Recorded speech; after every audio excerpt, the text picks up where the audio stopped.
Let me tell you something about the black community, and people watching may be like, shut the fuck up. I get it. I'm not trying to insult anybody. I'm making a point here. In the black community, you can be a horrible, atrocious black rapper and get accepted. But if you're a lyrical Puerto Rican or a lyrical white kid, you're being compared to Eminem and you're not as good as Eminem, and f you. You could be the truest motherfucker in the game and they'll be like, fuck that corny white shit or whatever. Or you know what, why is he not, he ain't Big Pun. He ain't, you know what I mean? Like but you could take a Soulja Boy, that biggest fucking thing ever.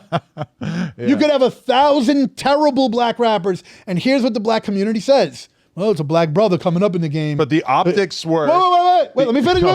Please. I just want to get the point out. Right. The black community will say, but that's a young black brother. Exactly. Making something out of nothing. But KRS challenged it and said, nah, you're whack. Yeah. KRS said, you are whack. Right.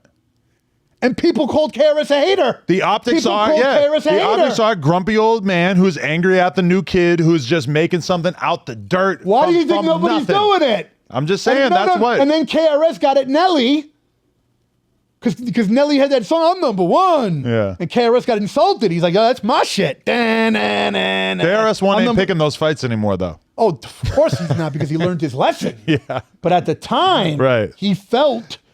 Okay, but here's the thing. But that's KRS-One not realizing how much the game had changed, that nobody gives a fuck. It's not about who's the best rapper or whatever. Nelly gets to say he's number one. Nelly was platinum. He's number one like that. Yeah. And here's the joke. KRS got bombarded by Nelly fans.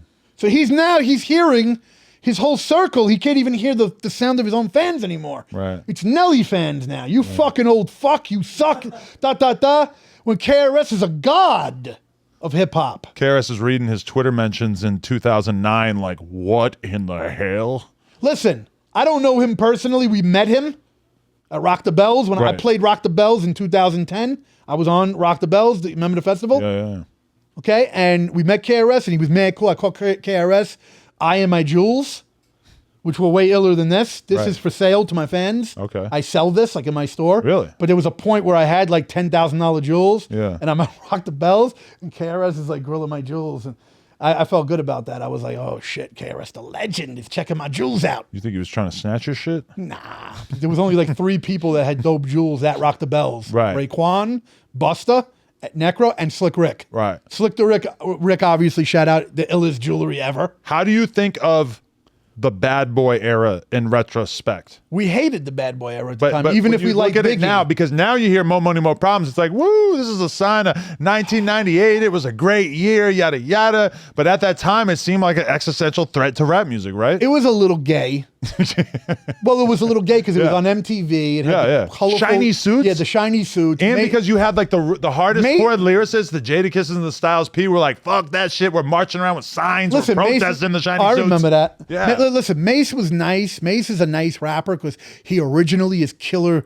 Was it Killer Mace? Yeah. Murder Mace, sorry. But so it's like he was originally Murder Mace. Somebody being a lyrical rapper is that they just have to rap about killing people, right?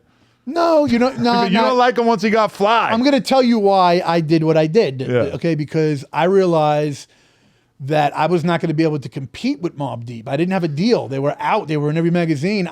I knew I was bringing something to the table that nobody else was doing. Right.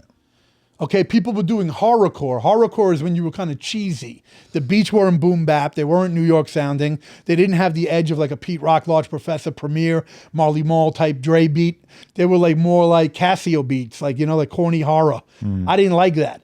I was like, the way I'm rapping is lyrical like Nas, but I'm rapping brutal. And here's the funny thing. People act like, oh, you're rapping brutal. It's crazy. There's dudes in the hood that get the brains blown out every fucking day.